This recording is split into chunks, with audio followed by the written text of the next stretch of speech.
सबसे पहले तो मैं जनता सरकार मोर्चा को Vande Mataram.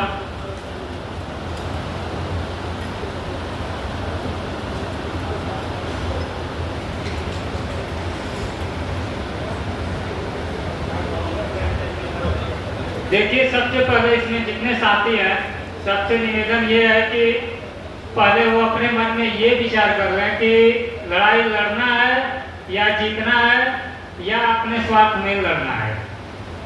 First, second, third, ये तीनों जो है इसमें विचार करना। कुछ लोग ऐसे होते हैं जो मजबूरी बस आते हैं, देखते हैं और उसके बाद कंप्रोमाइज करके चले जाते हैं बैंकों के साथ। दूसरे ये होते हैं जो कहते हैं कि देश के साथ गद्दारी हो रही है, इन लोगों ने अनलीगल कार्य कर रहा है, तो उनके विचारधारणा अलग होती है। वो उनसे अपना जीत हासिल करने के लिए कदम आगे बढ़ाते हैं। और पहला ये एक होता है कि उनका न तो कोई कर्ज होता है बैंक से, न तो कोई बैंक से कोई भी प्रकार का रिलेशन होता है, और वो इस मुहिम में जुड़ते हैं और आगे बढ़ते हैं, तो वो एक अलग स्वभाव हो जाता है। तो आप लोग जीतेंगे या लड़ेंगे या इसको आगे बढ़ाएंगे, ये चीज़ पर आपके ऊपर निर्भर है। और हमने ये चीज़ शुरू किया तो हमको भी पता नहीं था कि ऐसा हो रहा है, और ये नोट जो है कि इसमें कुछ कमियां मिल सकती है। इसका नाम ही है नोट। और हमने लोन ले रखा, जब ग्रामीण बैंक से लोन ले रखा, ऑटो लोन हुआ 13 में, और इसकी खोज 12 में हमने चालू कर दिया था कि रुपया है क्या, क्योंकि मेरा पढ़ाई में मन नहीं लगता था। मैं विद्यालय में जब भी जाता था तो मुर्गा बनता था, और उसके बाद जो है स्कूल में, मतलब स्कूल का गेट देखने का मन ही नहीं करता था। और जब 2012 में इसकी खोज चालू किया कि आखिर ये है क्या, तब तक राम वृक्ष यादव जी का भी कुछ संदेश मिल गया हमको कि हाँ, ये लड़ाई को लड़ रहे हैं। पीलीभीत में अनाउंसमेंट किए और रुपए का विधिक दस्तावेज मांग रहे थे। और आरटीआई हमको कोई ये नहीं था बताने वाला कि आरटीआई दाखिल होती कैसे। 3 राउंड 4 राउंड में हमने आरटीआई को ढंग से दाखिल करना चालू कर दिया। ग्रामीण बैंक पर पहले आरटीआई मेरी लग गई। आरटीआई में जवाब आया बैंक से 15 दिन में कि मांगी गई सूचना पूछताछ के रूप में उपलब्ध है, लिखित में दे पाना बैंक द्वारा संभव नहीं है। तो हमारी हिम्मत बढ़ गई, हम सोचेंगे ठीक है। तो फिर आरटीआई ने मांग दिया कि जो आप पूछताछ के रूप में देना चाहते हैं उसको आप श्रीमान लिखित में दे दीजिए। तो उन्होंने कहा कि आप जो लिखित में मांगना चाहते हैं, ये रुपए का मानक मूल्य मांग रहे हैं आप। हमने कहा जी श्रीमान। कहा ये कोई दे नहीं पाएगा भारत के अंदर। मैं क्यों? जब दे नहीं पाएगा तो ले कैसे पाएगा? तो कहा कि देखो, देना तो तुमको पड़ेगा भाई, हम तो देंगे, लेकिन आप कैसे लेंगे आप बताएं। ये मौखिक की बात हो रही है। तो बोल रहे हैं कि जैसे तुम लिए हो वैसे दे दो अपने, हमको तो आप दिए नहीं। पैसा हमको दिए तो हमारे किस अकाउंट में दे दिए? तो कह रहा है कि हम तो एजेंसी के अकाउंट में दिए थे। मैं तो एजेंसी से मांगिए ना, हमसे काहे परेशान कर रहे हैं? कहा तुमने ऑटो ले गया, तो आपने दिया कि एजेंसी ने ऑटो दिया हमको? कहा नहीं, एजेंसी दिया। तो हमने तो लोन तुम्हारे ऊपर का रखा है ना, हमने हमारे ऊपर लोन किया कि हमारे ऑटो के ऊपर लोन है? लोन किसके ऊपर है? तो कहा नहीं, तुम्हारे ऑटो के ऊपर। तो हमसे क्यों मांग रहे हैं? ऑटो से मांगो। तो फिर कह रहे नहीं, तुम्हारे ऊपर लोन है। हमारे ऊपर लोन है तो फिर ऑटो की रिकवरी क्यों करे? ऑटो क्यों खींच रहे हो? हमको खींच कर ले चलो। तो कहा कि ऐसा है कि आप दोनों लोगों को लोन है। अंकल, जब दोनों लोगों को लोन है तो किसके अकाउंट में पैसा है? पैसा किसके अकाउंट में है? हमारे अकाउंट में है कि ऑटो के अकाउंट में? तो कहा कि नहीं, डीलर के अकाउंट में। तो डीलर से मांगो, दिए वहां लोगे हमसे। तो कह रहे देखो, ये आप जो जानबूझ करके घुमा रहे हो। मैं घुमा नहीं रहे हैं, ये आपको बता रहे हैं कि आप गलत किए हैं हमारे साथ। तो कहा, तब धमकी देने लगे, कहें कि हम कोर्ट जाएंगे, आपका घर नीलाम करा देंगे। क्योंकि हमारा घर है, नहीं नीलाम क्या करेंगे, आबादी में हम रहते हैं, जाइए ले लीजिएगा। तो वो आरसी काट दिया। काटने के बाद जो है कि कोर्ट में वो सिविल कोर्ट में दाखिल भी कर दिए। हम कहें कि हमारा काम तो आपने आसान कर दिया, ठीक है। तारीखें लगी, हमने कहा ठीक है, गया। उस समय कोई साथ मेरे जाने वाला भी नहीं था और अगल बगल के गांव के लोग हमको पागल घोषित कर दिए थे कि इसको पागल खाने में डाल दिया जाए और 2-4-10 दिन रहेगा, थोड़ा सुधार हो जाएगा तो घर लाया जाएगा। तो घर वाले ये कहेंगे चलो भैया जो भी है घरवा का कमवा तो देख रहा है ना। तो उसके बाद जब तारीख लगी तो हमने गया, वकीलों को ढूंढा तो वकील कोई मिला ही नहीं जो वकालतनामा अपना लगा सके। एक तो सड़ा हुआ बिल्कुल मरा हुआ वकील मिला। कहा कि हम तो वकालतनामा तो लगा देंगे लेकिन इसके मामले में जानकारी नहीं है बाबू, हम इसके बारे में बहस नहीं कर पाएंगे। हमने कहा ठीक है आप लगाइए, फिर देखा जाएगा। तो उन्होंने सिग्नेचर कराया और 2 गवाहों से भी सिग्नेचर कराया कि यदि हमको जेल होगी या कोई दिक्कत होगी तो हमारे घर का, हमारे बीवी बच्चों का खर्च कौन देखेगा। हमने कहा ठीक है तुम करा लो, हम बहुत ज़्यादा तो नहीं दे पाएंगे लेकिन पेट भरने का राशन तो दे ही देंगे। कहा ठीक है उतना ही की ज़रूरत है, बस रोटी दे देना, बाकी किसी चीज़ की आवश्यकता नहीं है। और उसके बाद वकालतनामा लगा दिया उन्होंने। फिर मामला ये आया कि बहस करने के लिए फीस जमा करनी होगी। फीस का पैसा नहीं था, हमने कर्ज लिया। कर्ज किससे लिया? माइक्रो फाइनेंस से। अब माइक्रो फाइनेंस से कर्ज ले लिया, उसको जो है कि दे दिया, फीस जमा हो गया। और उसमें जो है कि बहस का जब डेट आया तो हम भी तैयारी पूरी कर लिया। उसमें चूरन का पैसा एक झोला बना लिया, पूरा उसको रात भर जग करके प्रेस किया, प्रेस करके रबड़ चढ़ाया खूब बकायदे। वो जो चूरन वाले नोट होते हैं उनकी बात कर रहे हैं जो बच्चे खेलते हैं। और फ्रेश एक गड्डी उस समय 10 रुपए में मिलती थी। 1-1 हज़ार की नोट चूरन वाला 10 रुपए में एक गड्डी हमको मिली उस समय। और वो नई नोट ले लिए थे 1 हज़ार की, एक गड्डी जेब में रख लिया और चला गया। बस पर जब चढ़ा गया तो उधर से वकील ने बोल दिया कि भैया ऐसा है कि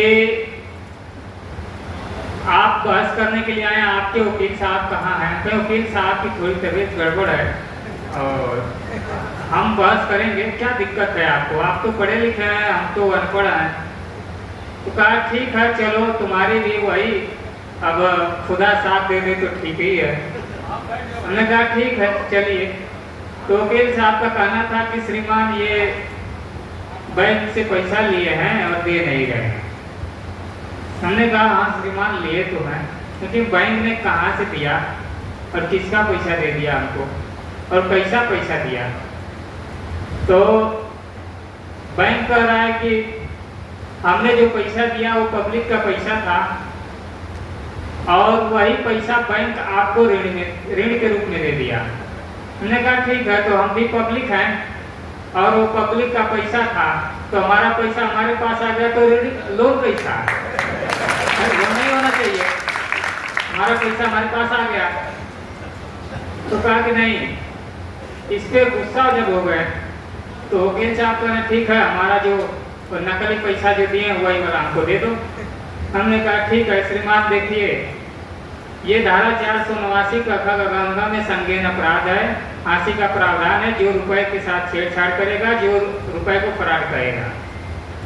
हमने तो नकली का, ये तो असली नकली वाला मांग रहे हैं, हम तो साबित कर रहे हैं कि इनका दिया हुआ नकली रुपया है, मैं प्रूफिंग भी कर रहा हूँ और ये मांग रहे हैं, लेन देन पर मजबूर कर रहे हैं। श्रीमान इनके ऊपर धारा 489 लगना चाहिए और वो कब लगेगा उसका डेट भी बताया जाए। तो इसके कहा कि जज साहब कह रहे हैं ऐसा है कि ये अगले तारीख पर अब इसका डिस्कस होगा। हमने कहा ठीक है। उसके बाद जो है कि ये बोले कि सर जब ये इतना कह ही दिया है तो थोड़ा सा 2 मिनट का समय दे करके वो नकली वाला ही दिलवा दीजिए, जो दिया गया वही दे दो बाबू। हमने एक गड्ढे निकाल कर रख दिया, श्रीमान इसको मिलाइए, और बाहर झोले में है, ला रहा हूँ। तो बोल रहा है कि अरे ये चलेगा, कोई जवाब दिए वो भी नहीं चला। कहा कैसे नहीं चला? चला होता तो आज हम कर्जदार नहीं आपके रहते, नहीं चला तभी तो कर्जदार है। तो कहा कैसे नहीं चला? तो उसकी कीमत नहीं चली, कीमत ही नहीं थी। क्या कारण है कि आप जो नोट छाप कर हमको देते हैं वो असली है, और वैसा ही ठीक प्रिंटिंग करके हम आपको दे देंगे तो कैसे निकलेगा? उसके अंदर का कारण क्या है? तो बोल रहे वकील साहब बोल रहे हैं कि उसमें जो नोट आरबीआई छाप कर देती है बैंकों को, उसके बराबर सोना रखा जाता है। केंद्र सरकार, भारत की सरकार पहले गोल्ड रिजर्व करती है तो नोट छपता है, और वो उतना ही छपता है जितना गोल्ड रिजर्व होता है। उन्होंने कहा ठीक है, तो हमको एक जो 2 रुपए की नोट बैंक देती है, वो 2 रुपए के बदले में कितना गोल्ड रिजर्व होता होगा? का ये पता मुझको नहीं है, आरबीआई जाने। बैंक तो आरबीआई से आप पूछ करके, और 2 रुपए का नोट जो है वो मेहनत से हम कमाते हैं, तो उसके ऊपर जो सोना रिजर्व है उस पर भी हमारा हक है कि नहीं है? 2 रुपया का नोट मेहनत से कोई बंदा कमा लिया, उसका अधिकार हो जाता है उस नोट पर, तो उसके बदले में जो गोल्ड रिजर्व है उस पर भी अधिकार उसी का होगा ना, कि बैंक का होगा? तो कितना जमा करती है, गोल्ड रिजर्व करवाती है आरबीआई, उतना गोल्ड हमको दिलवा दे तो मैं मान लूंगा आपका असली रुपया है, और नहीं जब तक देगी तब तक नकली रहेगा। तो यहीं से जज साहब जो है कहेंगे ठीक है चलो अगले पर डिस्कस होगा, और आप लोग यहाँ से हटिए। उस दिन सारी फाइलें क्लोज हो गई, सबका डेट लग गया, किसी की जो है कि जिरह बहस किसी की कोई नहीं हुई, और वो टेंशन में पड़े हुए थे। उसी में उनको अदालत में ही रोक मिला था, ऊपर उठने रहते थे, पेशकार से बुलवाए कि जाओ उसको बुला कर लाओ। अब जब पेशकार आकर कहा कि अजय भाई इधर आओ, बुला रहे हैं साहब। अब हम कहें साहब यहाँ से उठ गए और डेट भी लगा दिए और बुला भी रहे हैं। अब हम तो कहेंगे इधर आप तो हमारी जो है कि कुटाई अब चालू है। अब हम भी थोड़ा सा बातचीत करने लगे, जो साथ में एक बंदा था यादव जी, जो कहेंगे भैया बताइए अब कैसे क्या होगा? तो चला बुला रहा है अंदर, हो सके कि 2-4 गुंडे रखा हो। तो कह रहा है कि ऐसा है भाई आप जाओ अंदर और मैं बाहर हूँ, कोई दिक्कत होगी तो आप चिल्लाना कस के, मैं बाहर से आदमी लेकर आऊँगा। हम कहेंगे चलो ये भी बात सही है। तब तक पेशकार दूसरा राउंड आ गया, अरे साहब बुला रहे हैं? तो यार बुला रहे हैं तो ठीक है, लेकिन काहे लिए बुला रहे हैं अभी, यही तो हम लोग सोच रहे हैं। तो कहा कि अरे बुला रहे हैं समझने के लिए। तब थोड़ा कलेजा शांत हुआ और गए, तो वहाँ उनकी जो पत्नी थी वो चाय वगैरह बना कर लाए, और साहब कह रहे हैं चाय पीजिए। हम कहें कि नहीं साहब, हम सुने हैं कि भुइयार लोग दूध में जहर देना, भी भुइयार थे भाई, कोई होगा तो नाराज मत होइएगा। तो इसमें जो है कि वो कह रहे हैं कि नहीं बेटा देखो ऐसी बात नहीं है, जहर तो गवर्नमेंट दे रही है, जो जहर को कोई समझ नहीं पा रहा है, और उस जहर को तुम समझे हो, तुमसे मैं समझना चाहता हूँ।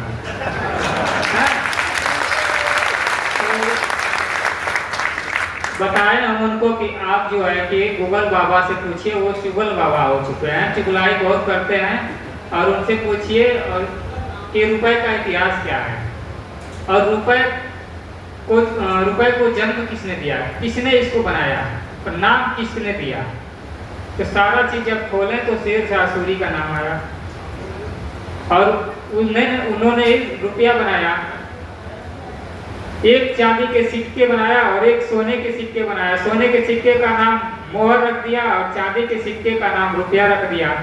अब रुपया रख दिया तो उसमें भी देखिए, एक मोहर की कीमत तो अधिक हो जाएगी, सोने का कीमत अधिक है, चांदी की कीमत कम है, और चांदी की कीमत जब कम है तो सोने के मोहर को लेना होता था, तो पहले 12 चांदी के सिक्के बराबर एक सोने की मोहर होती थी। उसको जब विक्टोरिया आई, उसका राज आया, तो उन्होंने 15 चांदी के सिक्के बराबर एक सोने की मोहर कर दिया। तो जब 15 चांदी का, तो हम उसी को ठीक है लेकर चल रहे हैं, तो 15 चांदी के सिक्के बराबर एक सोने का मोहर हो गया, यानी बैंक में हम 15 रुपया दे दिए, तो हमारा इस समय लगभग 1,11,500 कुछ रुपया चल रहा है एक मोहर का दाम। तो 1,11,500 कुछ रुपया हमारा जमा हो गया 15 रुपये में। बैंक के 11,500 रुपया रहेगा पेपर करेंसी, तो हम 15 रुपया भारतीय रुपया दे देंगे उसको, तो पूरा लोन क्लोज हो जाएगा। कहा हाँ ये तो है, तो बताओ कैसे वो पैसा 15 रुपया कैसे दोगे? हमने कहा श्रीमान देखिए 15 रुपया जो देंगे तो ये साबित कर रहा है नोट ना कि मैं पैसा बैंक में जमा किया हूँ, यानी 15 रुपया मेरे पास है, नोट 15 रुपया है, यानी 10 का 5 का 2 नोट हमारे पास है, तो उस 2 नोट के बदले में हमारा 15 चांदी का सिक्का आरबीआई के पास रिजर्व है, उसी रुपये को अदा करने का वचन दिया है। और जब वचन दिया है तो वो पैसा उसके पास है, मैं इस चेक को आरबीआई के चेक को वापस कर देता हूँ बैंक को 15 रुपया, हमारा 1,11,500 रुपया हो जाएगा। हो गया कि नहीं हो गया? बाकी ऊपर का जो रिटर्न है वापस कर दे। तो उन्होंने कहा कि ये भी बात सही है। तब जज साहब ने अगले डेट पर आकर के कहा कि ऐसा है कि आप लोग जो है कि विधि कानून में के दायरे में रहते हुए मर्यादाओं का उल्लंघन न करते हुए लेन देन करिएगा, ना कि कोई जोर जबरदस्ती। और इस लड़के के पास आज के बाद फोन मत करिएगा कि नहीं पैसा दो। और वहीं से हमने कहा कि श्रीमान देखिए अभी यही खेल खत्म नहीं होगा, ये नोटिसबाजी करेंगे, हमको इनके ऊपर भरोसा नहीं है क्योंकि ये हमको ठग चुके हैं और इनके आदत बिगड़ चुके हैं। क्या ठीक है, यदि ऐसा करेंगे तो फिर बताइएगा। अब तो इसका फैसला क्यों नहीं हो जाए? तो फैसला देखो बेटा, आप तो जानते ही हो, जब इतना जान रहे हो तो फैसला भी जानते होगे। हम कहें हाँ ये तो जानते हैं, लेकिन ये समझ में नहीं आता है कि आप लोग न्याय करने के लिए बैठते हैं कि फैसला करने के लिए। तो कह रहे हैं कि आप छोड़ो यार, ये क्या लेकर जा रहे हो? अच्छा बेटा पढ़ना चाहते हो? हम कहें कि देखिए श्रीमान पढ़ने का तो मन ही नहीं करता है, हम पढ़ेंगे कैसे? कहा क्यों? हम कहें जो चीज़ हम पढ़ना चाहते हैं वो तो विद्यालय में पढ़ाया ही नहीं जाता है। तो कह रहे हैं कि तो ये चीज़ कैसे पढ़ लिए?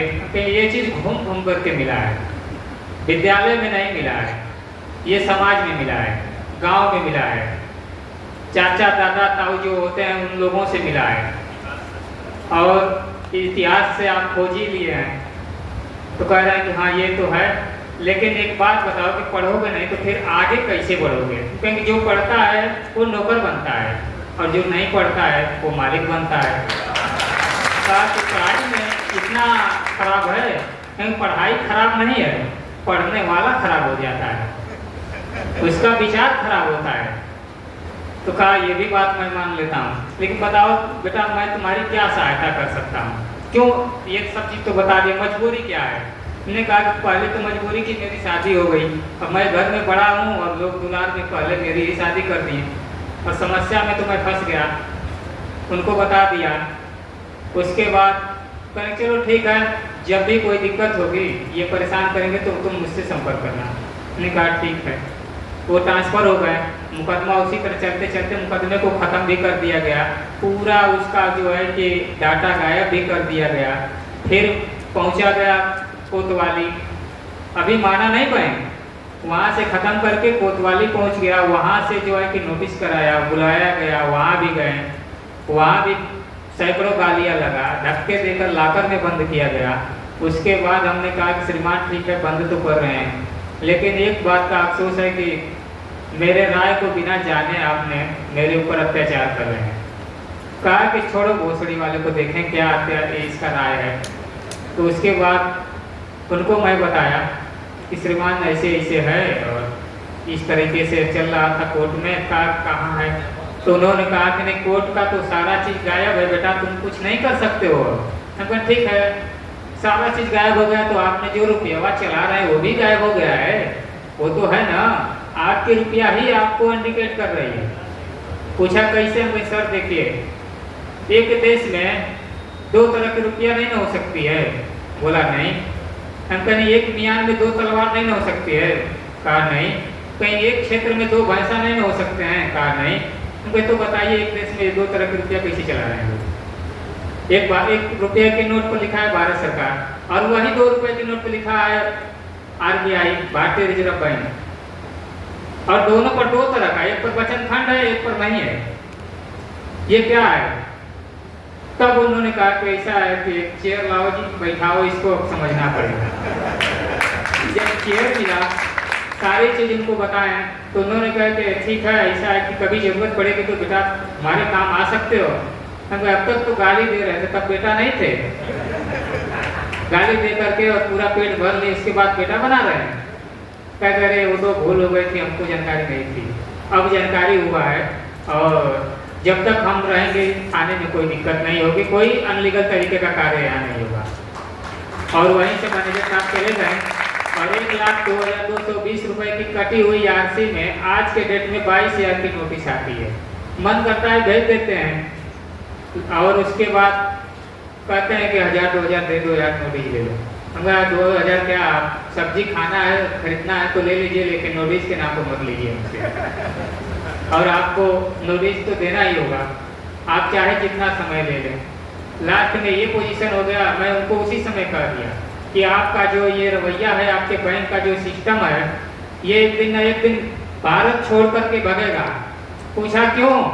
हमने कहा कि जी ये पुर्तगालियों का बनाया हुआ ये सिस्टम है, अंग्रेजों का, और ये 1600 ईस्वी से चलता हुआ आ रहा है। जो 1600 ईस्वी में सूरत के बंदरगाह पर पहला पड़ाव पुर्तगालियों का पड़ा था, और वो हेक्टर नाम के जहाज से आए थे, यही कार्य शुरू किए थे।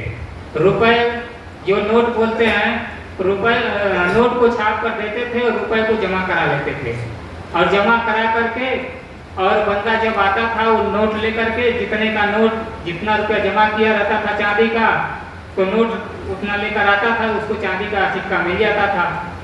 आज का डेट क्या है कि जब बुजुर्ग लोग चले गए तो बुजुर्गों की रुपया भी चली गई। अब नई पीढ़ी नोट को ही रुपया समझ ली है। अरे बाप दादा की संपत्ति सभी लोग खोजते हैं ना, कोई ऐसा है का कि जो नहीं खोजता है? तो बाप दादा की संपत्ति खोजते हैं तो उनका रुपया कौन खोजेगा? ये सबका काम है कि केवल हमारे डॉक्टर साहब और हमारा काम नहीं ना है, या केवल किसी एक लोगों का काम तो है नहीं, इसमें सबका काम है। जब संपत्ति बाप दादे की खोज रहे हैं तो रुपया भी बाप दादे का खोजिए, ये एक लोगों की लड़ाई नहीं है।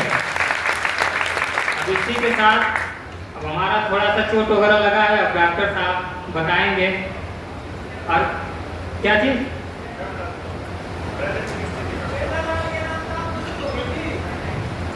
नहीं नहीं वो अपना ही है, वो यूपी से ही है। अब आप एक बात बताइए, यहाँ वकील साहब बैठे हुए थे कल, है कोई वकील इधर जिसने LLB वगैरह कर रखी हो? आप आगे आ जाइए, कोई भी एक वकील आ जाओ, आप आगे आ जाओ। प्रैक्टिसिंग है, हाँ चलो प्रैक्टिस कर रहे हैं ये वकील। और अब हम लोग एक तरीके से बात करते हैं। आप बैठे, इधर बैठे, सामने रुकावट आएगी आपको, हाँ कहीं बैठ जाइए। आपको